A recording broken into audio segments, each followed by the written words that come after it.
Capítulo 3. Tú no eres especial. Alguna vez conocí a un tipo, lo llamaremos Jimmy.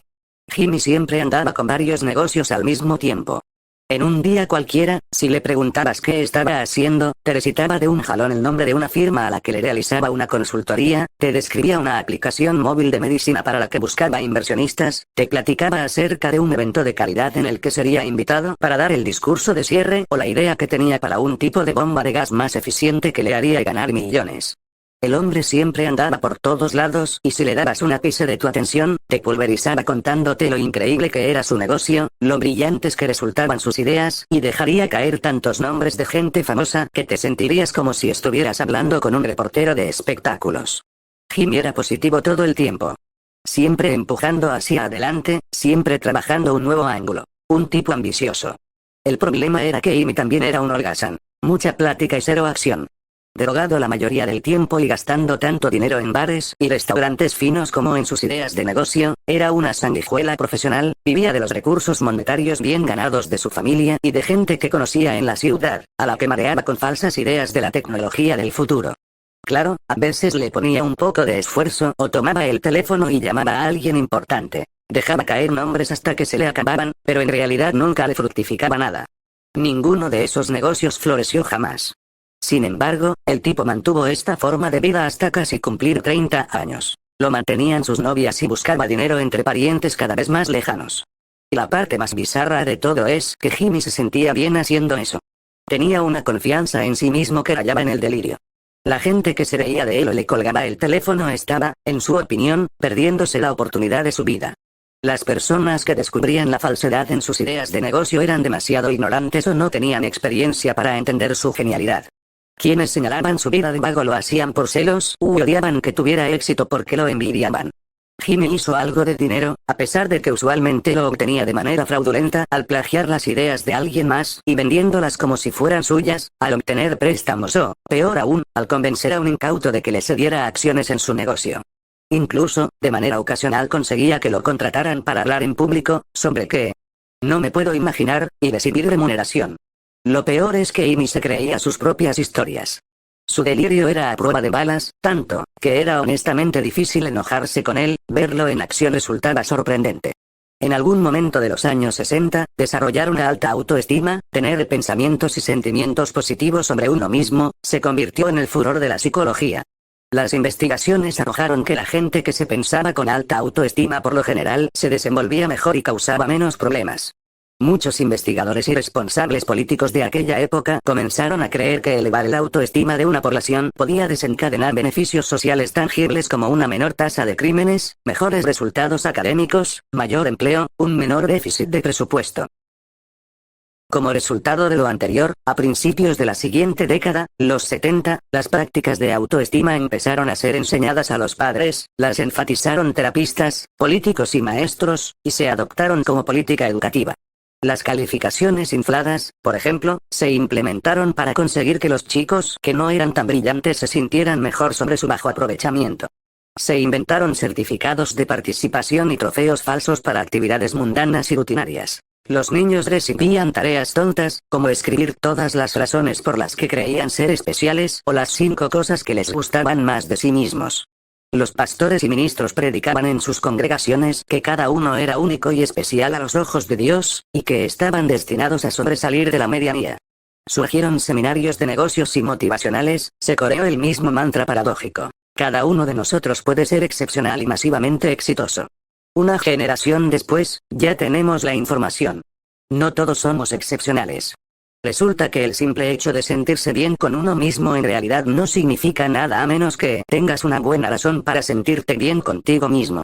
Resulta también que la adversidad y el fracaso son, de hecho, útiles e incluso necesarios para desarrollar adultos exitosos y fuertes en términos emocionales. Y resulta que enseñarle a la gente a creer que es excepcional y sentirse bien acerca de sí sin ton ni son no logra crear una generación plagada de Bill Gates o Martin Luther Kings. Crea una población llena de Jimmys. Jimmy, el iluso fundador de negocios. Jimmy, el que fumaba mota todo el día y no tenía ninguna habilidad real más allá que hablar bien de él y creérselo. Jimmy, el tipo de hombre que le gritaba a su socio de negocios por ser inmaduro y luego iba de gastarse todo el crédito de la compañía al restaurante más caro de la ciudad para impresionar a alguna modelo rusa. Jimmy, a quien se le estaban acabando los parientes que le pudieran prestar más dinero. Sí, ese ser confiado y con alta autoestima llamado Jimmy. El Jimmy que dedicó tanto tiempo a hablar de lo bueno que era hasta que, ya sabes, se le olvidó que en realidad debía hacer algo. El problema con este movimiento de autoestima es que se basaba en el hecho de que tan positivamente se percibía a la gente. Pero una medición verdadera y precisa del valor de uno mismo es como las personas se sienten sobre sus aspectos negativos. Si alguien como Jimmy se siente asombrosamente bien durante 99% del tiempo, a pesar de que su vida se esté desmoronando a su alrededor, entonces ¿cómo lo anterior puede ser un parámetro válido para una vida feliz y exitosa? Jimmy se siente con derecho a todo. Esto es, se percibe a sí mismo como merecedor de cosas buenas, sin realmente hacer algo para obtenerlas. Cree que debería ser rico sin trabajar para ello. Él considera que debería caerle bien a la gente y poseer buenos contactos sin tener que ayudar a nadie. Piensa que debería disfrutar un estilo de vida maravilloso sin sacrificar nada a cambio. La gente como Jimmy se obsesiona tanto en sentirse bien consigo misma que logra engañarse y convencerse de que está logrando grandes cosas, aun cuando no sea cierto. Estas personas creen que son ese exitoso fundador de un nuevo negocio cuando, de hecho, nunca han tenido ningún negocio exitoso. Se autodenominan life coaches o entrenadores de vida y cobran dinero por ayudar a otros, a pesar de que solo tienen 25 años y jamás han logrado algo sustancial en sus existencias. Quienes se sienten con derecho a todo exudan un grado de confianza en sí mismos que raya en el delirio. Dicha confianza puede ser atractiva para algunos, al menos por un rato. En ciertas instancias, el alucinante nivel de confianza de estos individuos puede ser contagioso y propiciar que la gente alrededor suyo también sienta más confianza sobre sí. A pesar de todas las locuras de Jimmy, tengo que admitir que a veces era divertido salir con él. Te sentías indestructible a su lado. Pero el problema de creerse con derecho a todo es que hace que la gente necesite sentirse bien consigo misma todo el tiempo, incluso a costa de quienes se encuentran a su alrededor. Y ya que esta gente siempre necesita sentirse bien, termina gastando su tiempo pensando solo en ella. Después de todo, convencerte de que tu popó no apesta requiere mucha energía y trabajo, en especial cuando has estado viviendo en un inodoro. Una vez que las personas han desarrollado ese patrón de pensamiento, de interpretar constantemente lo que sucede a su alrededor como autoengrandecedor, es muy complicado sacarlas de ese círculo vicioso. Cualquier intento de razonar con ellas es visto simplemente como otra amenaza a su superioridad por una persona que no puede con lo listos, talentosos, guapos, exitosos que son. Este sentirse con derecho a todo envuelve a las personas en una burbuja narcisista. Distorsionan todo para reforzarse a sí mismas. La gente que se cree con derecho a todo ve cada situación en su vida ya sea como una afirmación de, o una amenaza para, su propia grandeza. Si algo bueno les ocurre, es por alguna hazaña maravillosa que consiguieron, y si algo malo les sucede, es porque alguien está celoso e intenta derribarlos. Este sentimiento es impasible, las personas que se sienten con derecho a todo, se engañan con cualquier cosa que alimente su sentido de superioridad. Mantienen esta fachada mental a cualquier costo, incluso si a veces requiere ser física o emocionalmente abusivo con los que los rodean. Pero esta es una estrategia fallida. Es otra forma de droga mental. Esto no es felicidad. La verdadera medida del valor propio no se basa en cómo esa persona se percibe respecto de sus experiencias positivas, sino cómo se siente en relación con las experiencias negativas. Una persona como Jimmy se esconde de sus problemas y se inventa éxitos ficticios en cada esquina. Y como no puede enfrentar sus adversidades, sin importar lo bien que se sienta consigo misma, es débil. Una persona que en verdad posee una alta autoestima es capaz de analizar las partes negativas de su carácter con franqueza.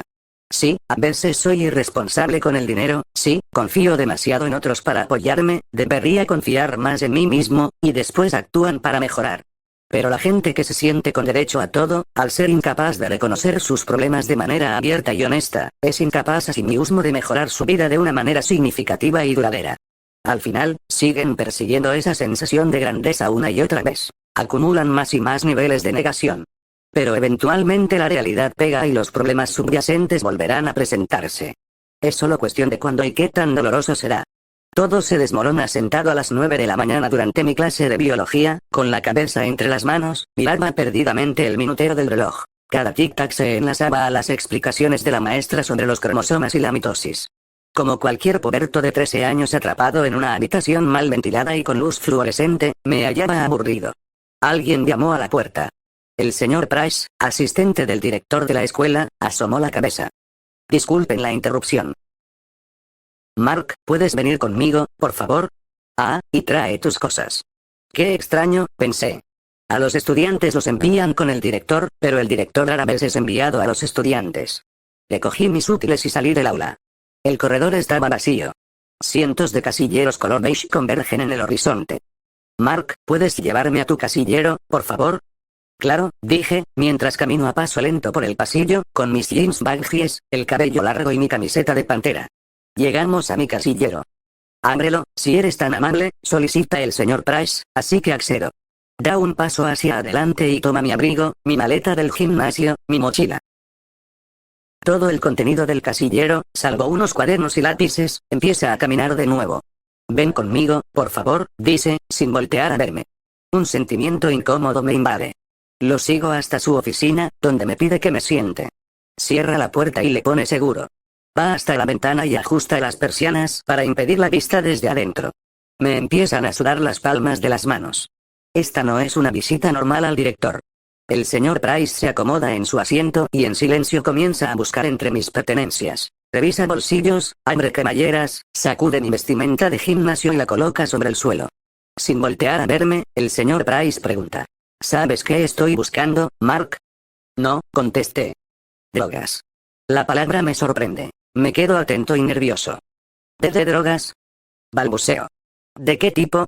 Me mira con severidad. No lo sé, ¿de qué tipo tienes? Me pregunta, mientras abre una de mis carpetas y busca en los compartimentos de bolígrafos. El sudor empieza a emanar como hongos en época de lluvias. Sudo profusamente de las manos, ahora los brazos y hasta el cuello. Las sienes me pulsan conforme la sangre se agolpa en mi cerebro y mi cara. Como cualquier puberto de 13 años recientemente acusado de poseer narcóticos y llevarlos a la escuela, quiero huir y esconderme. No sé de qué habla, protesto, aunque mis palabras suenan mucho más débiles de lo que quisiera. Siento que debo sonar confiado de mí mismo. O quizá no. Quizá debería sonar espantado. ¿Los mentirosos suenan más espantados o más confiados? Porque como sea que suenen, quiero sonar a lo opuesto. En vez de ello, mi falta de confianza destila falta de confianza por sonar tan falto de confianza. Me hace sentir con menos confianza. Ah. El maldito círculo vicioso del sobreanálisis.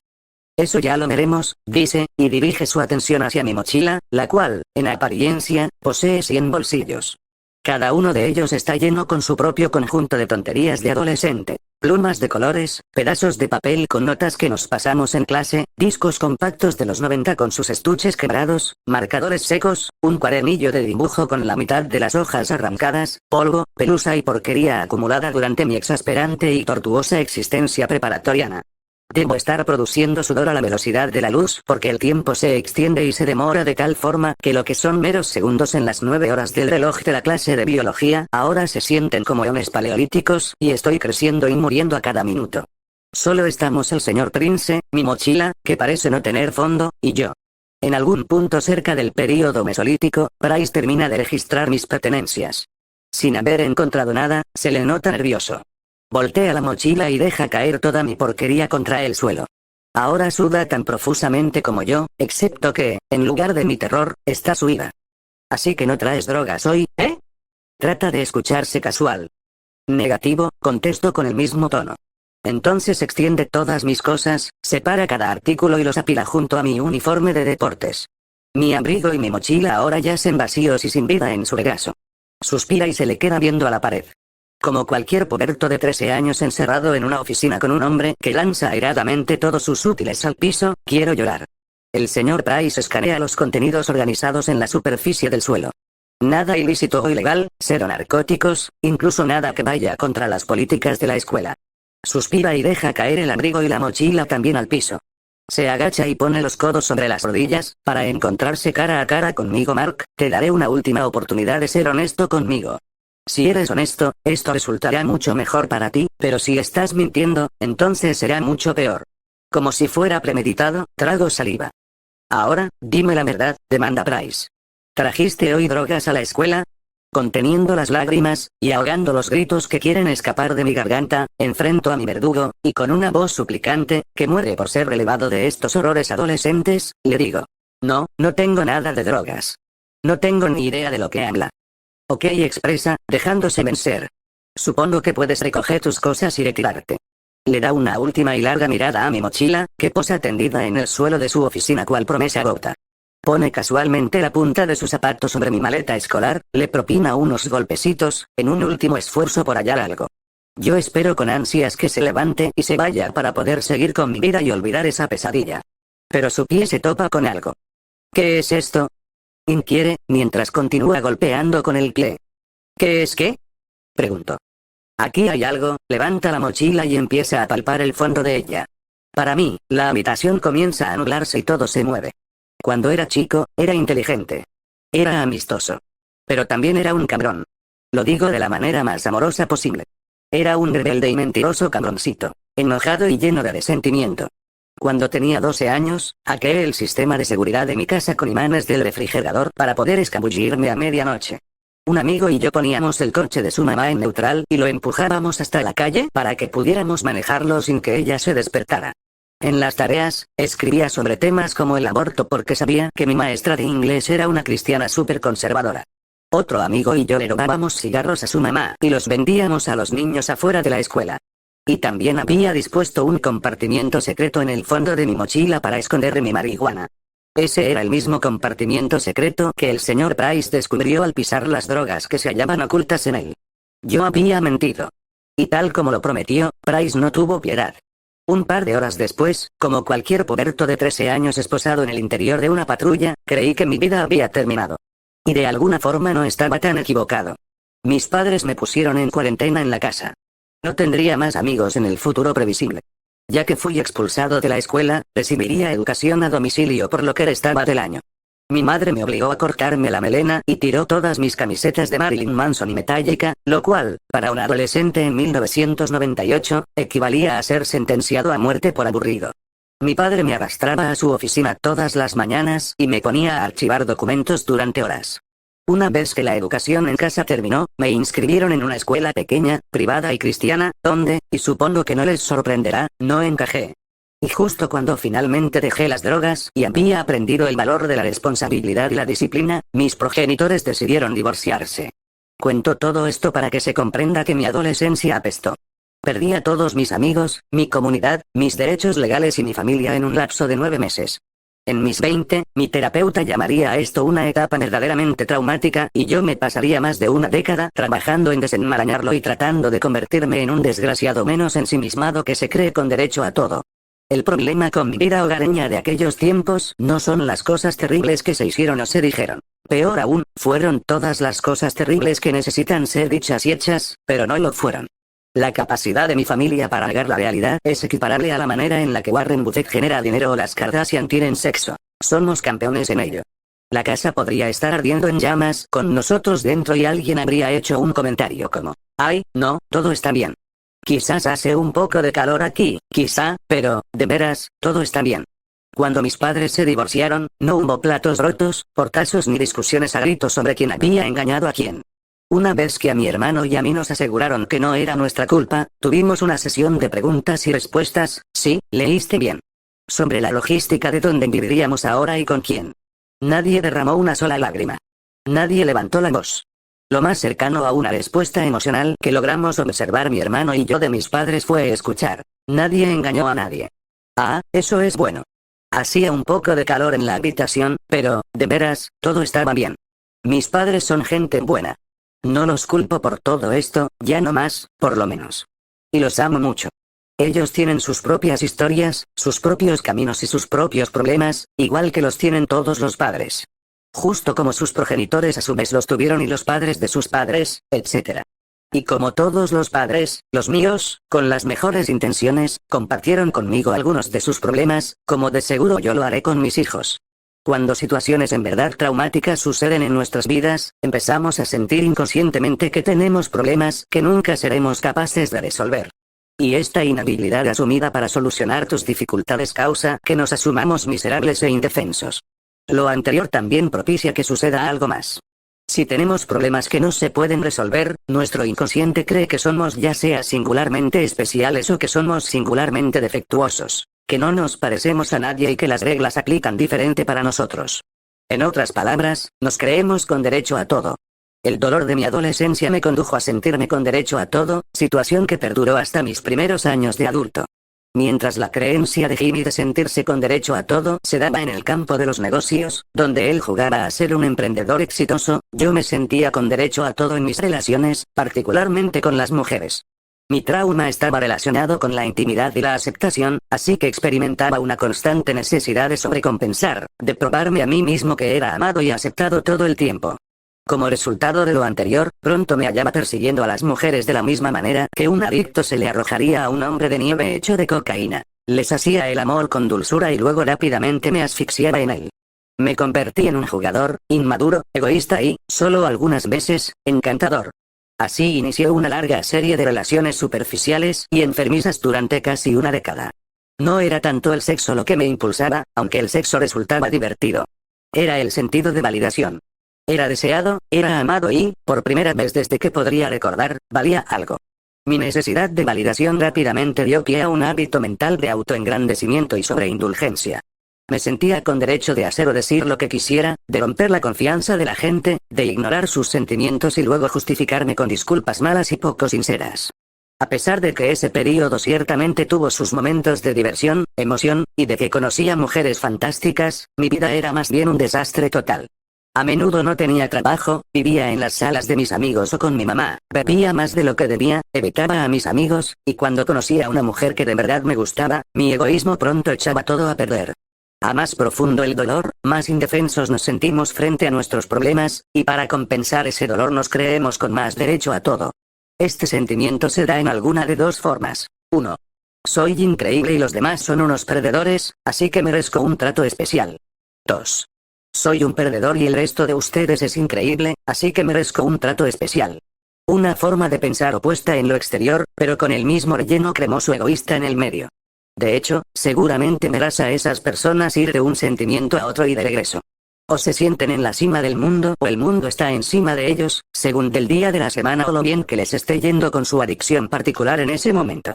Mucha gente identifica a Jimmy, y con razón, como un idiota asquerosamente narcisista por ser bastante obvio en su delirio de grandeza.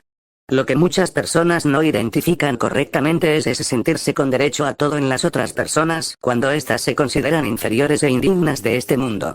Interpretar todo en esta vida solo para parecer victimizado de manera permanente requiere el mismo nivel de egoísmo que lo opuesto.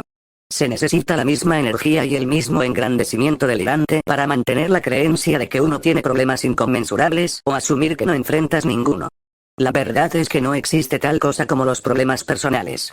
Si tienes un problema, existen muchas probabilidades de que millones de personas lo hayan tenido en el pasado, lo estén padeciendo ahora y lo vayan a sufrir en el futuro. Muy probablemente, gente que tú conoces. Eso no minimiza el problema ni significa que no deba doler. Tampoco significa que seas una víctima legítima en algunas circunstancias.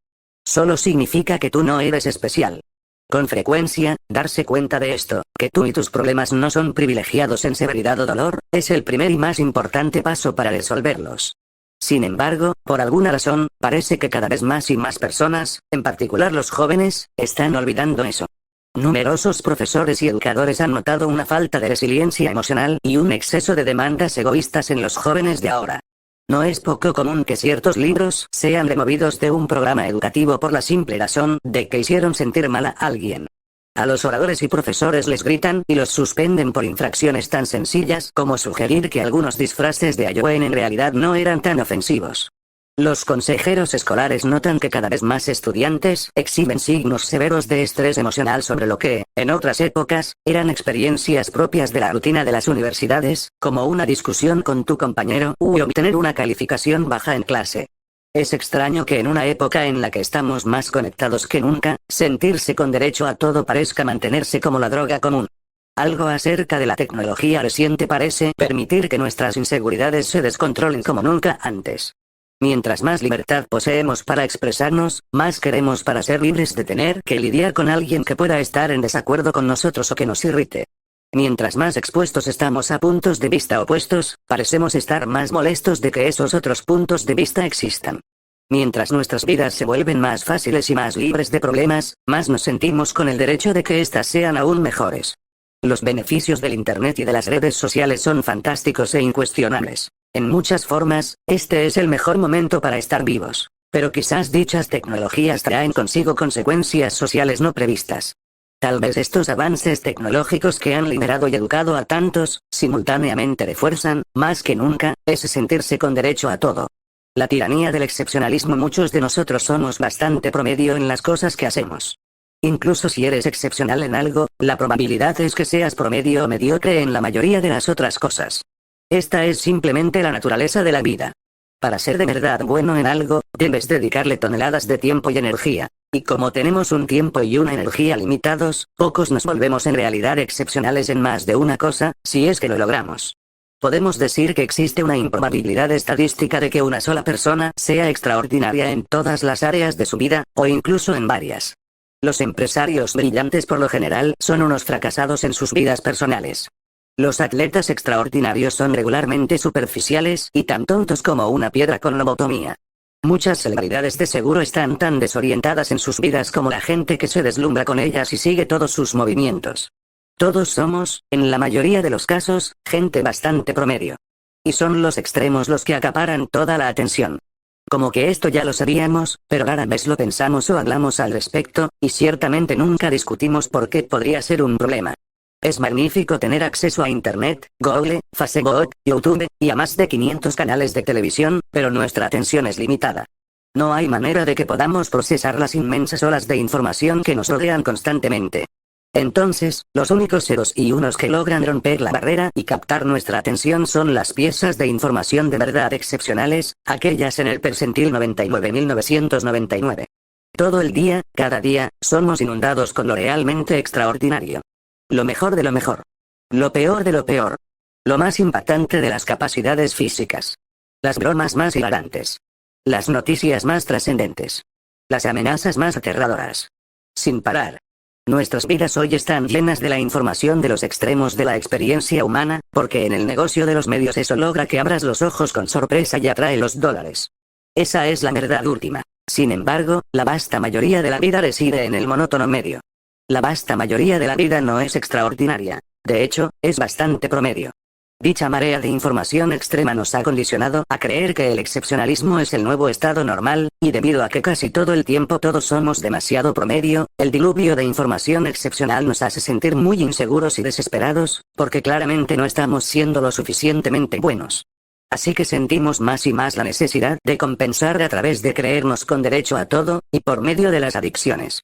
Le hacemos frente a esa situación de la única manera en que sabemos hacerlo, ya sea a través de autoengrandecernos o engrandeciendo a los demás. Algunos de nosotros la confrontamos cocinando planes acerca de cómo hacerse rico fácilmente. Otros lo hacen volando por el mundo para salvar bebés famélicos en África.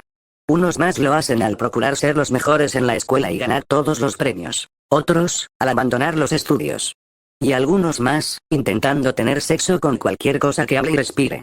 Esto se relaciona con la creciente cultura del derecho a todo de la que hablaba con anterioridad. Por lo general, los llamados millennials son culpados por este cambio cultural, pero es probable que ellos constituyan la generación más conectada y visible. De hecho, la tendencia a sentirse con derecho a todo recorre a toda la sociedad, y creo que está ligada al excepcionalismo generado por los medios masivos. El problema es que la penetración de la tecnología y la mercadotecnia masiva están echando a perder las expectativas de las personas. Dicha inundación de lo excepcional propicia que la gente se sienta peor sobre sí misma. Sentir que necesitan ser más extremos, más radicales y más confiados para ser reconocidos o incluso tener valía.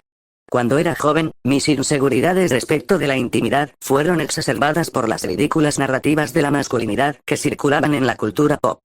Algunas de esas narrativas aún siguen circulando. Para ser un tipo cool debes irte de fiesta como las estrellas de rock. Para ser respetado, debes ser admirado por las mujeres. El sexo es lo más valioso que un hombre puede obtener y vale la pena sacrificar todo, incluyendo tu propia dignidad, para conseguirlo. Esta constante transmisión de información poco realista se une a nuestros sentimientos preexistentes de inseguridad al sobreexponernos a los estándares irreales que fallamos en alcanzar.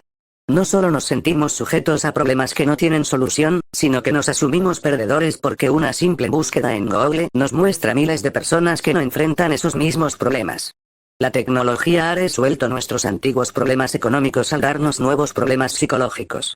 Internet no solo ha democratizado la información, también ha distribuido gratuitamente la inseguridad, la falta de confianza en uno mismo y la vergüenza. Pero si no seré especial o extraordinario, ¿cuál es el punto? En la actualidad se ha aceptado como parte de nuestra cultura el creer que todos estamos destinados a hacer algo extraordinario. Las celebridades lo dicen. Los genios de los negocios lo dicen. Los políticos lo dicen. Incluso Oprah lo dice, así que debe de ser cierto. Cada uno de nosotros puede ser extraordinario. Todos merecemos la grandeza. Por el hecho de que esta máxima es contradictoria, después de todo, si todos fueran extraordinarios, entonces, por definición, nadie sería extraordinario, pasa desapercibida para la mayoría de la gente. Y en vez de cuestionar lo que en verdad merecemos o no merecemos, nos tragamos el mensaje y pedimos más. Ser promedio se ha convertido en el nuevo estándar de fracaso. Lo peor que puedes hacer es estar en el medio de la manada. Cuando el estándar de éxito en una cultura es ser extraordinario, entonces resulta que es mejor permanecer en el extremo inferior que estar en medio, porque al menos ahí aún eres especial y mereces atención.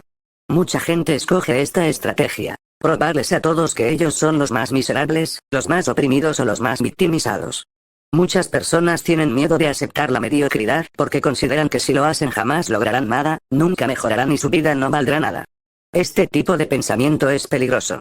Una vez que aceptas la premisa de que una vida vale solamente si es grande y notable, entonces, básicamente, estás aceptando el hecho de que la mayoría de la población humana, incluyéndote, apesta y no posee valor alguno. Esa mentalidad puede volverse peligrosa rápidamente, tanto para ti como para los demás. Las raras personas que sí se vuelven de verdad excepcionales en algo, lo hacen no porque crean que son excepcionales. Por el contrario, se tornan asombrosas porque están obsesionadas con la mejoría. Dicha obsesión nace de la creencia infalible de que no son, de hecho, grandes de ninguna manera. Es el antisentirse con derecho a todo. La gente que se vuelve estupenda en algo lo consigue porque comprende que no ha alcanzado esa genialidad, que es mediocre, que es promedio, y que podría ser mucho mejor. Toda esta farsa de que cada persona puede ser extraordinaria y conseguir la grandeza básicamente chaquetea tu ego. Es un mensaje que sabe bien conforme lo masticas, pero en realidad no es más que calorías vacías que te engordan e hinchan emocionalmente. Es una Big Mac para tu corazón y tu cerebro. El boleto hacia la salud emocional, y también hacia la salud física, se consigue al consumir tus vegetales, eso es aceptar las aburridas y mundanas verdades de la vida. Verdades como tus acciones en realidad no importan tanto en el gran esquema de las cosas y gran parte de tu vida será aburrida y no notable, y está bien. Este platillo vegetariano te sabrá mal al principio. Muy mal. Y evitarás aceptarlo. Pero una vez ingerido, tu cuerpo despertará más potente y más lleno de vida. Después de todo, la presión constante de ser algo fantástico, de ser la revelación del año, se te quitará de la espalda. El estrés y la ansiedad de siempre sentirte inadecuado y de necesitar probarte a ti mismo de manera constante, se disiparán. El conocimiento y la aceptación de tu propia existencia mundana, de hecho, te liberarán, para que logres lo que siempre soñaste conseguir, sin juicios ni expectativas inalcanzables. Comenzarás a desarrollar una apreciación por las experiencias básicas de la vida. Los placeres de una amistad sencilla, crear algo, ayudar a alguien que lo necesite, leer un buen libro, reírte con alguien que te importa. ¿Suena aburrido, no? Es porque estas cosas son ordinarias. Pero quizás son ordinarias por una razón, porque son lo que verdaderamente importa.